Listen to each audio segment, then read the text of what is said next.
জানলে কি আর করতাম গুনাহ বাবা মৌলানা, না জানিয়া ভুল করেছি ক্ষমা করো না। একটু জোরে নাউজুবিল্লাহ কইতেন না? এগুলো বলো মুর্শিদি গান। বলেন এগুলো কি গান? মুর্শিদি গান। এগুলো কোনো মুর্শিদি গান না, এগুলা হচ্ছে বাউল গান। খবরদার এইসব গান শুনে কখনো মাথা ঝুলাইবেন না, এইসব গান খেয়ে কখনো মুর্শিদি গান বলবেন না, এইসব গান কখনো গাইবেন না। এগুলো যারা গাইবে, এগুলো যারা বিশ্বাস করবে, এগুলিতে যারা ঈমান রাখবে, তারা সরাসরি কাফির হয়ে যাবে, মুরতাদ হয়ে যাবে। একটু জোরে বলুন নাউজুবিল্লাহ।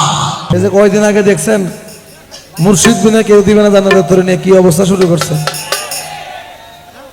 আমার আফসোস লাগতেছে, ওনাকে যদি এখানে এসে একটু বসাইতে পারতাম তাহলে দেখতেন মানে উনি ফতোয়া বাদ দিয়ে আপনাদের সাথে গিয়ে নাচানাচি করতেন। আমি জানলে কি আর করতাম গুনাহ বাবা মৌলানা, না জানিয়া ভুল করেছি ক্ষমা করো না। এই গান যে গাইছে, যারা যারা শুনছে সবাই কাফের হয়ে গেছে। উনি ফতোয়া দিয়ে দিছে। তার মানে আমি হিসাব করে দেখলাম বাংলাদেশের প্রায় 5-7 কোটি মানুষ কাফের হয়ে গেছে ওনার কথা অনুযায়ী। মানে আমি গাইছি আমিও কাফের, যে শুনছে তারাও কাফের বলে দিছে। আমি ওনাকে বলবো সূরা নিসা 64 নম্বর আয়াতটা খুলে উনি দেখবে। যখন আল্লাহর রাসূলের কাছে বিচার চাওয়ার জন্য আসলো, তখন কোরআন আয়াত নাজিল হলো যে তোমরা যখন নিজেদের প্রতি জুলুম করতেছিলে, তখন যদি তোমরা আমার কাছে ক্ষমা চাইতা এবং তোমাদের রাসূলও যদি তোমাদের পক্ষে আমার কাছে ক্ষমা চাইতো, তাহলে আমি আল্লাহ মাফ করে দিতাম। তার মানে বোঝা যায় রাসূলের কাছে যতক্ষণ মাফ পাবে না ততক্ষণ আল্লাহও মাফ। এখন আমরা কি রাসূলকে পাইছি? বাংলাদেশে কোনো নবী রাসূল আসছে? আমরা পাইছি আমাদের যার যার পীর মুর্শিদকে। পীর মুর্শিদ হচ্ছে পথ প্রদর্শক। পেতন শাহ আউলিয়া যদি এখানে না আসতো, এখানে এতগুলো ইসলামের মানুষ মুসলমান হইতে পারতো না। পেতন শাহ এই এলাকার জন্য পথ প্রদর্শক। এখন আমি যদি বলি আমি জানলে কি আর করতাম গুনাহ পেতন মৌলানা, না বুঝিয়া ভুল করেছি ক্ষমা করো না, আমার অপরাধ হবে? আমার পথ প্রদর্শক যদি আমাকে মাফ না করে, আমাকে আল্লাহ তো মাফ করতে, কারণ আমি আল্লাহর রাস্তা দেখছি, আমার পথ প্রদর্শক আমাকে দেখাইছে, আমার মুর্শিদ আমাকে দেখাইছে। আর মুর্শিদ হচ্ছে একটা লাইভ গাইডলাইন। আপনাকে সরাসরি প্রত্যক্ষভাবে যিনি গাইডলাইন করবে উনি হচ্ছে মুর্শিদ। আপনি যদি কুপথে যান, আপনাকে ঘাট ধরে টেনে সুপথে আনবে, এটা হচ্ছে মুর্শিদ। এখন আমি যদি একটা ভুল করি, আমার মুর্শিদের কাছে আমি মাফ চাইতে পারবো। এটা সূরা নিসার 64 নম্বর আয়াতের মধ্যে বলা আছে, আপনারাও খুলে দেখবেন।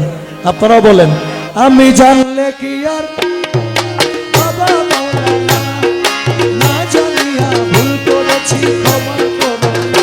আমি জানলে কি আর করতাম গুনাহ বাবা মৌলানা, আমি না জানিয়া ভুল করেছি ক্ষমা করো না। আওলাদে রাসূল তুমি রহমতের খনি, হযরত কিবলা রহমান মওলার নয়নের মনি। ও তুমি আওলাদে রাসূল বাবা রহমতের খনি, আমার হযরত কিবলা রহমান মওলার নয়নের মনি।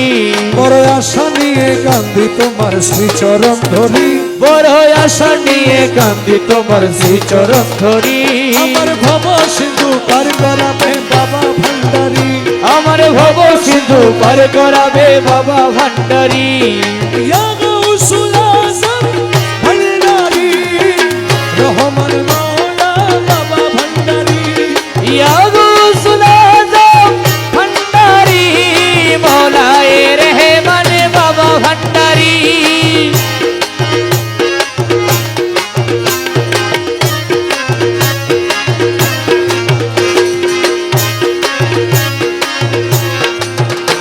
বলি লা ইলাহা ইল্লাল্লাহু মুহাম্মদ রাসূল, সেই নামেতে শামিল হলো নূরের পুতুল। বলি লা ইলাহা ইল্লাল্লাহু মুহাম্মদ রাসূল, এই নামেতে শামিল হলো নূরের পুতুল।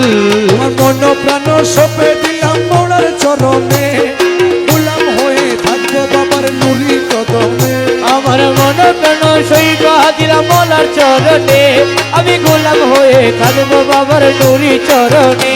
আমি ভবসাগরে ভাসাই দিলাম এই ভাঙ্গা তরি, আমি ভবসাগরে ভাসাই দিলাম এই ভাঙা তরি। আমার ভব সিন্ধু পার করাবে বাবা ভান্ডারি।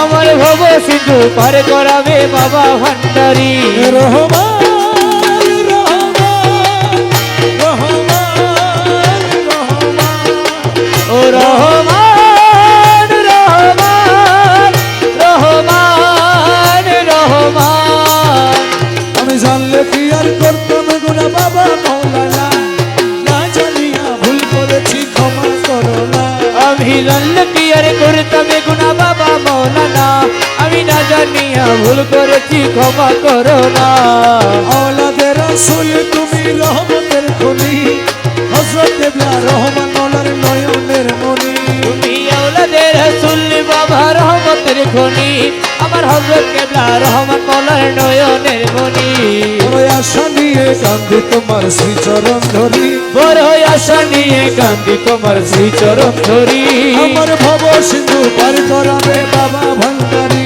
আমার ভব সিন্ধু পার করাবে বাবা ভান্ডারি আমার মুর্শিদ বিনে কেউ দিবে না জান্নাতের তরি আমার মুর্শিদ বিনে কেউ দিবে না জান্নাতের তরি আমার ভব সিন্ধু পার করাবে বাবা ভান্ডারি আমার ভব সিন্ধু পার করাবে বাবা ভান্ডারি